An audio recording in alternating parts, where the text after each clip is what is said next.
I'm really excited to be here and to have an opportunity to talk about football. This is a sport that has done for me more than any other experience in my life. Every positive thing, every positive relationship that I've had in my life, I can somehow trace back to football. And I'm excited to have the opportunity to talk because I think the importance of football is something that needs to be discussed. And we talked a little bit earlier, and you can advance the slide, talked a little bit earlier about how we're making football safer. But the reason we're talking about making football safer is because of the why. Why football is so important. And if we can agree that the why is so important, then we got to figure out the how. How do we get this to be something that we're excited about and that we allow our young men to be involved in? So the benefits of football, the why must lead the way for the how. This handsome young man, full-headed hair, is me. And I put this picture up. I must have been in maybe 4th or 5th grade, I guess. But I started playing youth football when I was in 2nd grade. Football has always been a part of my life. My father was a football coach, and I started playing youth level football in 2nd grade. And I picked this picture because I'm just noticing my younger self and how happy I was. And I had a happy childhood, I don't want to get you wrong, but before I started playing football, I was a very, very shy, introverted young man. I was at my mother's pant leg. I was not comfortable meeting adults. I struggled making friends. I was just a very shy, introverted kid. And then I started playing football. And immediately the relationships that I made, the friendships that I made, the self-esteem that grew from finding something that I enjoyed and I was good at, completely changed the trajectory of my life. And I think it's really important that we talk about the why, and I'm going to talk a little bit about that. But the thing that you have to understand, I'm an English teacher here at Oak Park, and oftentimes I speak in metaphors. So I'm going to try to paint a picture for you. So the picture up here is a picture of 2 Belgian draft horses. Okay, and the reason I bring this picture up is not only going to tie into the concept of football, but it's also going to kind of persuade you to get out of the realm of conventional wisdom. I mean, oftentimes we get trapped into a box and we kind of assume we know the answers to questions without really asking deeper, probing questions. So the Belgian draft horse, which looks a lot like the Clydesdale, is one of the strongest horses in the world. One Belgian draft horse can pull 8,000 pounds. It's very, very strong. And what you would assume is if you take one Belgian draft horse that can pull 8,000 pounds, and you put it together with another random Belgian draft horse that can pull 8,000 pounds, conventional wisdom tells you that those 2 horses could pull 16,000 pounds. And that would make sense. But that is not true. In fact, if you take one random Belgian draft horse and put it together with another Belgian draft horse that they've never met together, they've never trained together, and you have them pulled together, they can pull 24,000 pounds. So just the effort of their teamwork working together more than doubles the sum of what they can do individually. What makes it even more interesting is if you take a Belgian draft horse and you put it together with his buddy that has been working together, that was raised together, that was trained together, and they're pulling for a common purpose, they can pull 32,000 pounds. And this is just, I'm not making this up, right? Much smarter people have done the research on this. But there's something very, very important about relationships and having common purpose and common goals. And it makes me to lead into this guy named Joe Ehrmann.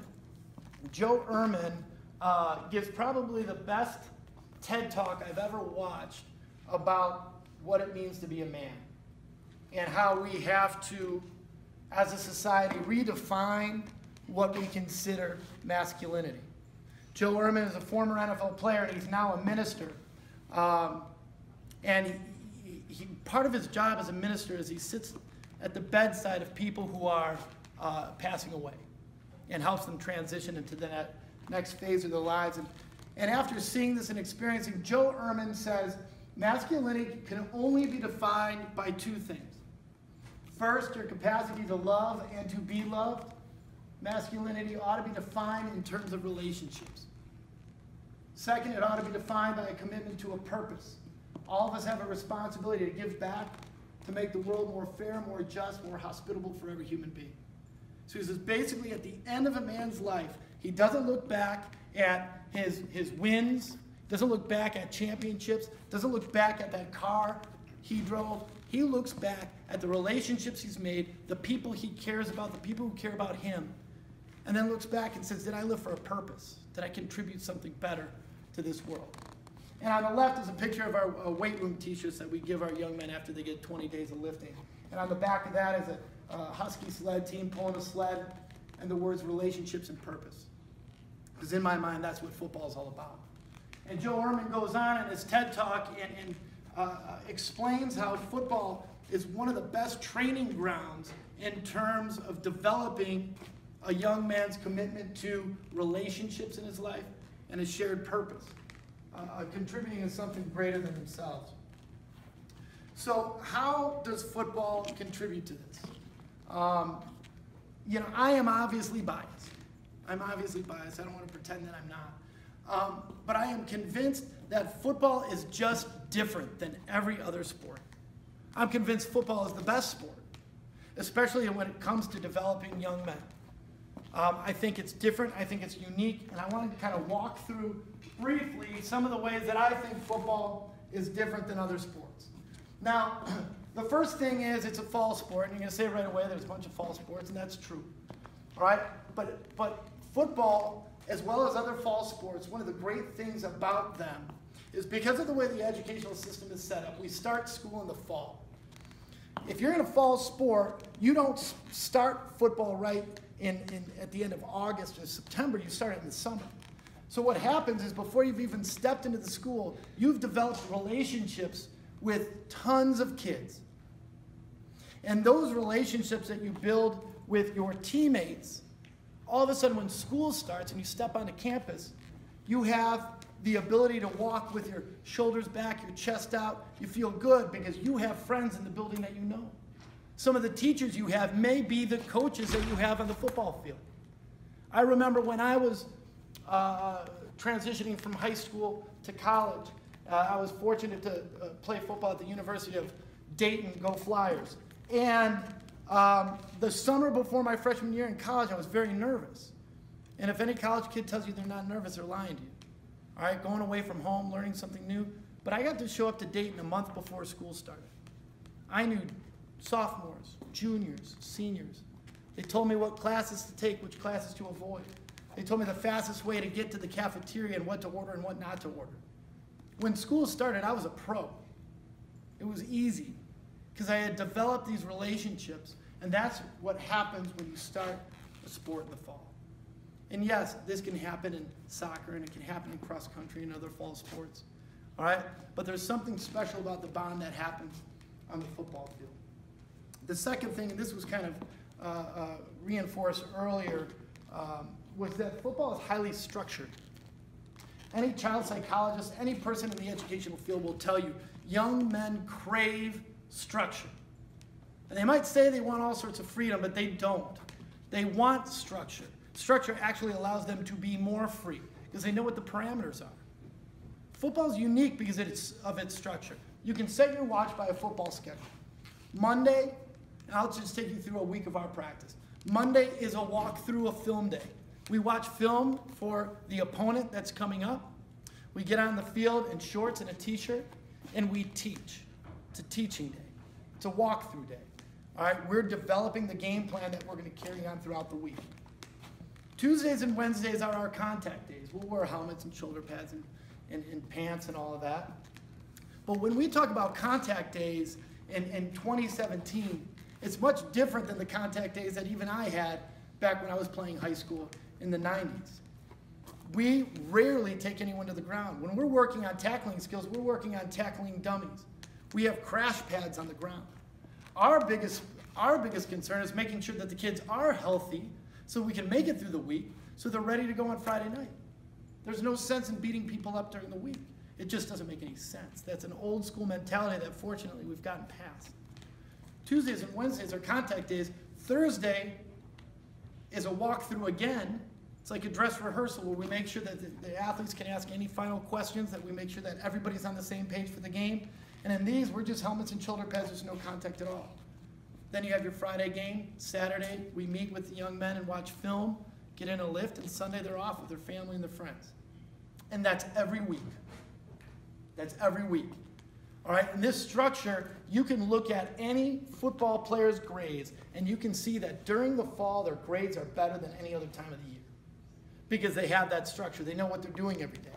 And at the end of the day, when they're done with practice, they don't have free time. They have enough time to get home, clean up, eat, do their homework, and go to bed. They don't have time for the video games. They don't have time for the computer games. They don't have time to get in trouble.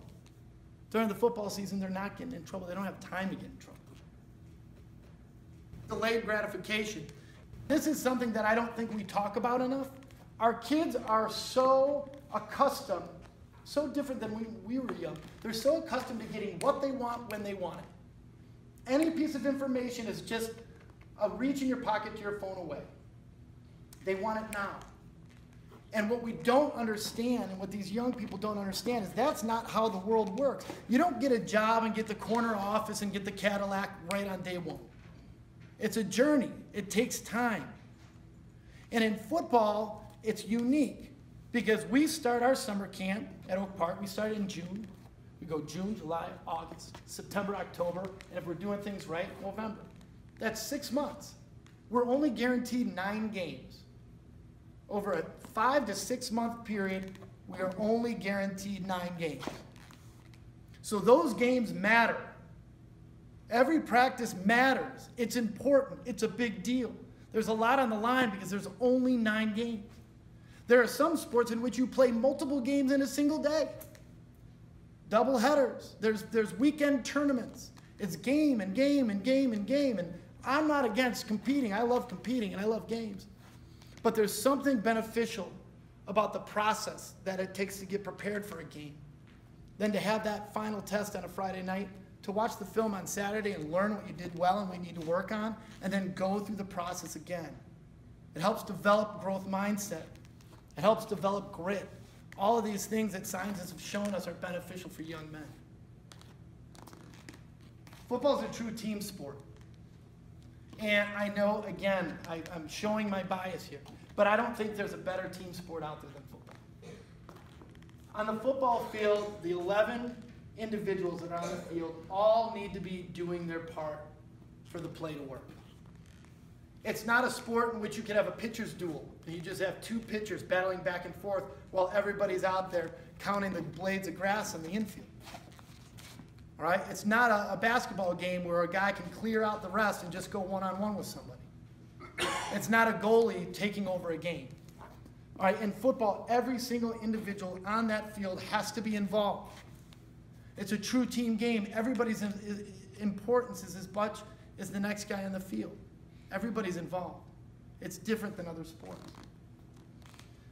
The 5th one is college opportunity, and I typically don't talk about college opportunity because I don't want the athletes for that to be their end goal.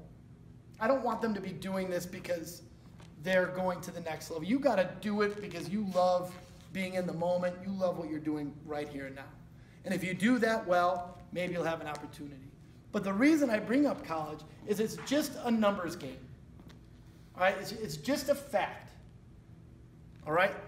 Football is a high-revenue sport on college campuses, which means most colleges have football. And if a college football team exists, there are at least 100 positions on that team. That means 100 opportunities on one team multiplied by the hundreds of schools that have football. It means that the opportunity to play football in college is exponentially greater than any other sport out there. It's just a fact. And not only is there an opportunity to play college football, but there are all sorts of different levels to play college football. Yes, you have your D1 guys that you watch on Saturday afternoons, and that's great, but that's rare. But this year alone, we have close to 20 Oak Park River Forest seniors who are going on to play college football. 20. 3 are going Division I. The overwhelming majority are going Division III. And that's a big deal. And some of the people going Division III, we have 3 that I can think of off the top of my head who did not start for their high school team. They were JV players. If you want to play college football, there is a place for you. And the importance of that is it's not just you get to play. But I'll take me for example. I played at the University of Dayton. I was a decent student, but I don't know if I would have gotten into the University of Dayton on my own. Because I was a good football player, helped me get in. And it also made it affordable. There's a young man on our team right now that was offered an opportunity to play at Case Western Reserve. And I don't know if you know anything about Case Western Reserve, but it's one of the best engineering schools in the country. It costs close to $60,000 to go there. He's a bright student, but on his own, I don't know if he would have gotten into Case Western. But they wanted him so bad, not only did they get him into Case Western, but they offered him $50,000 a year to do it. And they're a Division III non-scholarship school. If they want you bad enough, they put together ways to make it affordable for you. And that's just one example. We have 3 kids who are playing at Northwestern. All right? They're all bright kids. Would they have gotten into Northwestern without football? I'm not sure. We have 3 kids right now at Indiana. Would they have gotten Indiana without football? I don't know. But I know football sure helped. And then we have kids in between. We have a kid going to Wabash, a kid going to Illinois Wesleyan, kids going to Augustana, kids going to North Central and Whitewater and all of these amazing schools around the country. And football was a vehicle to get them into those schools and to make it affordable for their families. College is increasingly expensive, and anything that you can do to separate yourself from the rest of the people applying for those scholarships and for the admittance is important. And football is a vehicle for that. And it's just the way it is. There's nothing sadder to me, and I have these conversations. I have 3 young kids. I have a 9-year-old, a 7-year-old, and a 4-year-old. Tripp, my son, is the youngest. I have 2 daughters, Maisie and Claire, and they have a bunch of friends who play baseball and play basketball, and I converse with their fathers. And there's so many of their fathers who say, you know, my son's a baseball player. He made the elite traveling team. You know, he works with his hitting coach. He's going to focus on baseball. I said, well, that's great that he's doing well. And, but it's, isn't it kind of early to focus? He goes, well, he's really got a lot of talent. And he may, but I have these conversations with many fathers who, their kids are all extremely talented. But the thing that saddens me isn't the fact that they're involved in a sport. That's great. But what happens is when I walk through the gym of the field house for freshman baseball tryouts, and there's 98 kids trying out, they're not all going to make it. And this kid who focused and concentrated on one sport because that was his sport, who doesn't make it, what then? What does he do after that? Same thing with that kid who makes the travel AAU team and has a private shooting coach. There's 5 guys who could be on a basketball court. There's about 70 who try out for freshman basketball. What happens when they don't make it? Football wants everybody. We want everybody. There's a spot on the football team for everybody. If you're tall, if you're short, if you're fast, if you're slow, if you're big, you're small, there is a spot for you on the football team. And the more the merrier. The more the merrier. The more opportunities that we have to work with young people in the football program, the better for us and the better for them. We don't cut. And the other thing that's important about the fact that we don't cut is if you look at a team picture, if you look at the Oak Park River Forest football team picture, it's the team picture that most accurately reflects the diversity of Oak Park and River Forest. It's very rare that you look at another team picture and see that. And that's important to me. I think that's important to the young men, that they're having a chance to interact with people of all different backgrounds, all different abilities, and come together, again, building those relationships for a common purpose. And the last thing that I want to bring up is 99 opportunities. And again, I'm going to beg you to discard your conventional wisdom. In a football game, there are 99 individual positions where someone can find their way on the field. And you're saying to me, well, coach, I know you're a head coach, but there's 11 on offense, 11 on defense. It's 22, I can do math. But what you're forgetting is there's 11 on offense, there's 11 on defense. There's 11 on kickoff, there's 11 on kickoff return. There's 11 on punt, there's 11 on punt return. There's 11 on the field goal team, and then there's 11 on the field goal block team. And there's 11 on the hands team. There's 99 different opportunities to find a way on the field to contribute to the team.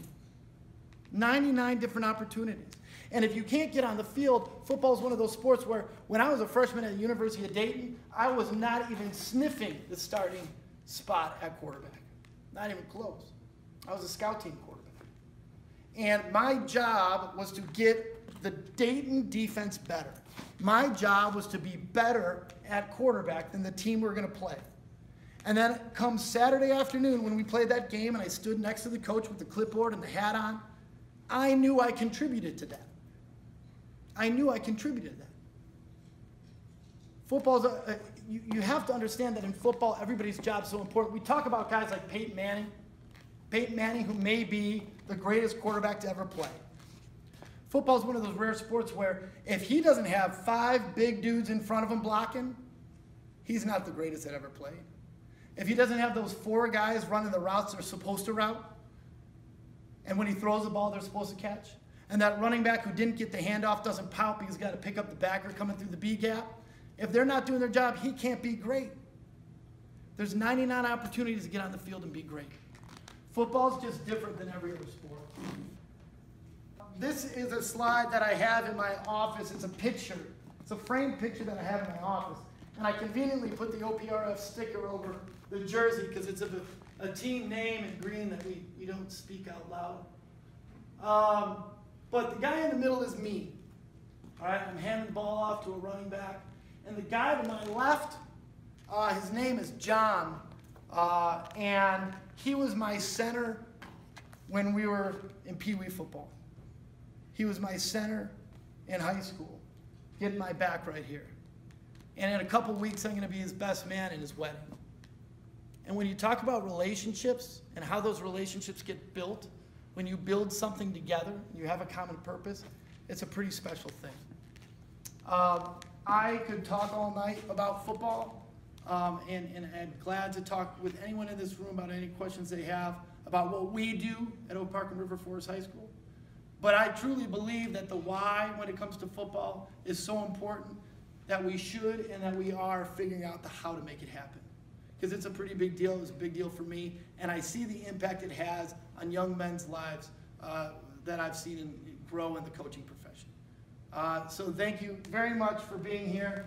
As we say, it's a great day to be a Husky. So thank you very much. That's all I have.